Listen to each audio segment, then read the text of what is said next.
So we got Julio Foolio. If you haven't hit that notification bell, that like button, make sure that you do if you enjoy the content. So we got two situations to talk about, but we're gonna start off with the dude that was like the cameraman, the local cameraman that did music videos or something like that, that was actually caught. And basically they end up finding some shell casings in his car that connected to the situation where Julio Foolio was shot in the foot when he was in the Charger or whatever, or they drove to the hospital and there was shots all in the car.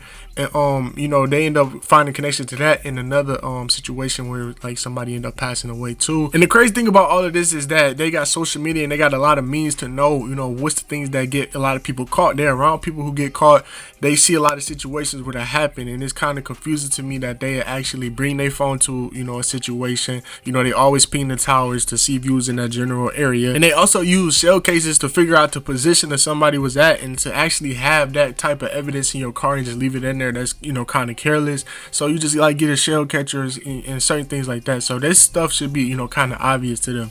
Now moving on to the new situation, basically Julio Foolio's mother ended up going on an interview, I think with Say Cheese, and she ended up talking about how she ended up figuring out that, you know, Julio Foolio was in the streets, and that was the time that, you know, he always talked about when he went to school and he was at the bus stop, and basically they ended up shooting at him and he ended up getting shot. And she ended up talking about that, and she was saying like, you know, he never really took the bus. She always waited outside for him, and some reason he was, you know, at the bus and they ended up shooting him. And pretty much, you know, didn't know, she said she started checking his social media and figured out, you know, he was actually in the streets and the stuff he was doing and the people around him. Got shot when he was getting off the school bus, and he don't catch school buses.